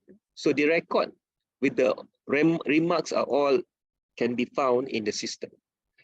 And the last, this is not the module for the supervisor, rather for post-iVIVA supervisor, which you can happen to be yourself. So post-iVIVA supervisor has their own role with a, of course, limited module. We only have one module for post-iVIVA supervisor, that is called submission final thesis. Okay, so when the students submit their final version of iVIVA of thesis, this person, post-iVIVA supervisor, will receive a notification from the system, and he will open up the system and will check all the documents. So he will check the final thesis, will check the correction detail, review form for thesis binding, turn it in report, Arabic and English abstract. All will be uploaded by the student. When all got ticks, all the green ticks, then you can finalize the checking and submit the endorsement, the result, whether to endorse or not to endorse. The document will go to the will go then to the administrator, and then we'll go to the DDPG, and we'll go to the Dean of COS. So we have a 3 or 4 layer of process here. But we have simplified the process by DDPG and Deans of COS. You don't have to do all the ticking. You will experience it yourself when you are doing the approval. All right. So these are all the record when the process has completed. You can see at the bottom windows, the last entry student, the student has submitted. That is the status. And then post-iVIVA supervisor has recommended the submission, and COS administrator somehow, command number 3, not verified submission. So what happened when the submission is not verified? by the administrator, it will go back to the student. Process will start. Student will improve the submission, and then it has to be approved. This is student submission number 2, and the main post-viva supervisor will again check. So that's why I'm saying, I mean, we as a supervisor or post-viva supervisor need to make sure the document are of standard. We don't want to face this rejection because administrator have many theses to look at, and this can perhaps prolong the process lah. So we want to have this a norm where the supervisor will ensure the document are of of required standard. And the last module is for the copyright declaration. When the student file for the copyright declaration, the examiner will certify whether declaration is correct. So there are 2 categories under this module. First one is to define the type of copyright, whether it's owned by the fund provider or whether it's owned by the student 100%. And in between, it's joint. This is the type of copyright. And the other one is open access. We want whether the thesis to be fully confidential or open access. And somewhere in between, you have restricted and embargo. Embargo means we want to stop the access within a certain period of time, 2-3 years. Restricted means we want to restrict a certain number of pages of the thesis to be accessed by the public. So these are the different category of open access. So these are the definition of copyright, class of copyright, and type of open access. You can read it here as well. So I think that's all. Oh, last one is for the library to to pull the thesis and to complete the story. So this is the end of the story. Library will pull the thesis and store it in their system. There is no more requirement. Library won't take hard copy anymore. I don't know, the kuliah still want? Yeah, yes. So inshallah, the information is there in the safe and sound place. And for the record, again, the student record will be there in the system at least for 6-7 years. I mean, that's complying the requirement of storing student files. I think that's it. Unless if you have any student, any question. Oh, we have some more. Oh, sorry. There's one more. This is as an internal examiner. You might be an internal examiner. Very briefly, you have 3 modules. The first one is nomination acceptance. As you can see your record of accepting the nomination there. Appointment letter, you can access and download the appointment letter. Under thesis examiner module, this is where you can download all the document and upload back your report into the system. Under thesis examiner button. This is the module of nomination acceptance. Basically, what happened is when you accept the nomination, it comes with this declaration where you should not have any interest or bias or conflict of interest, basically, with the student. So the examiner need to read this and ensure that there is no, the requirement is complied before accepting or decline the nomination. And for the appointment module, when you accept the appointment, you can access it from this module. Acceptance or rejection of appointment. Okay, this is how it looks like. Please tick to accept this appointment. With regard to the matter, I would like to confirm that I acknowledge receipt of a copy of the thesis as mentioned above together with the appointment letter. As the examiner for the thesis, I agree to accept the appointment and will submit the thesis evaluation form on or before the date stipulated by the IIUM. So somehow, like if the examiner read this, he will follow. But of course, things can deviate. The examiner can take longer time, but we put this as to ensure the process to follow the required time frame. We have to, otherwise, the process can be an open-ended, it will never close. So we have this module, and the last module under the examiner is to upload the report. So the thesis report form that you have obtained in the email when you are appointed as the examiner, the thesis file with comment, the original thesis, you can upload. So you can imagine that the size of the system, memory size is huge, because one file can sometimes reach gigabyte. And passport ID, if the examiner is internal or external, because we want to pay their honorarium using international bank, additional report optional. So we have 5 fields to upload the document. And this is the final question and answer session. This is the final end. Thank you very much. I open if you have any question.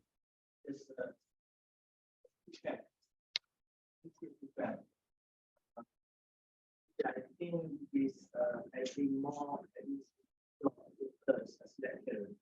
Supervisor, supervisor lah. yeah, as a supervisor. Like what? Which one? Which Yeah, part? like sending a letter, we have to check one by one, usually we just like ask, hey, how is it? Okay, then and just pass the thesis, that's it.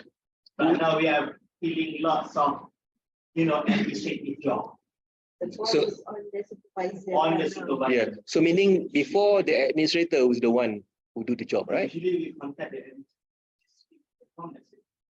Yeah. Thank you. Thank you very much. Yeah, yeah, of course. How about administrator? What was your feedback?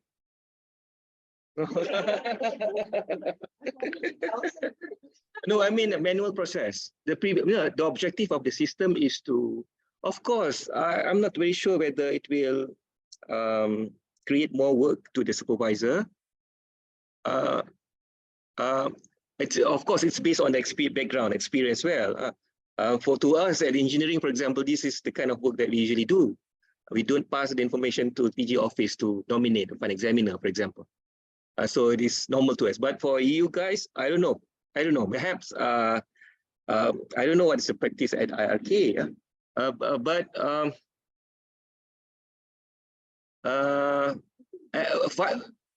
And finally, what we want is a good system that can record everything. That's why we have a system to record information. But we want to expedite the process.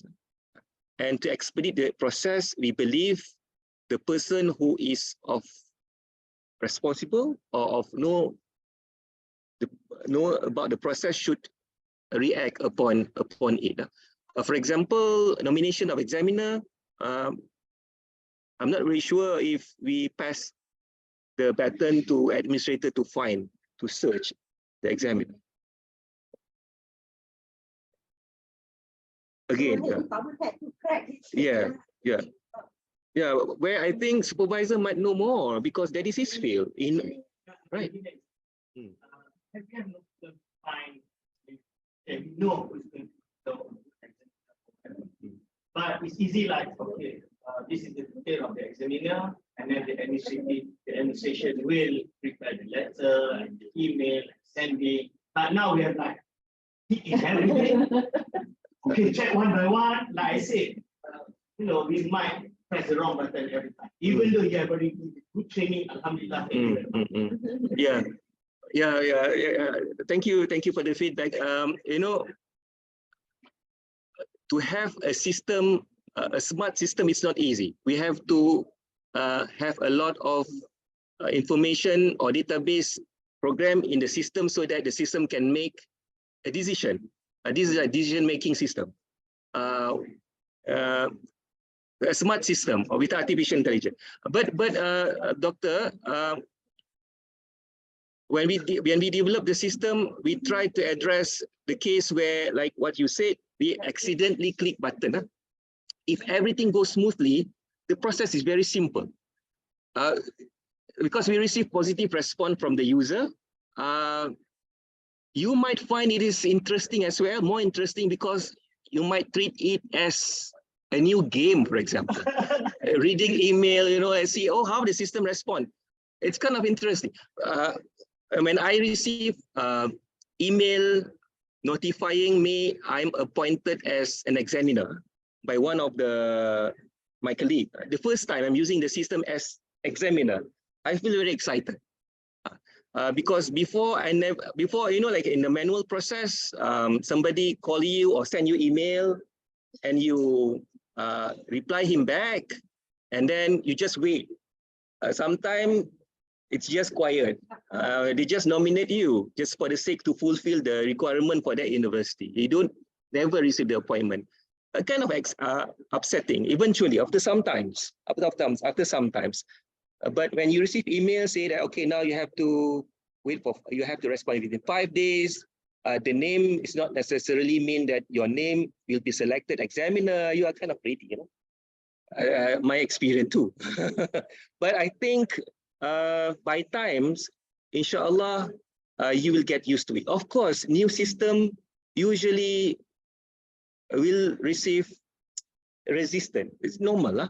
When you drive a car, you just cannot drive with gear 4. You go from 1 to 4, right? Even though the car is automatic car, the engine is doing all the transition.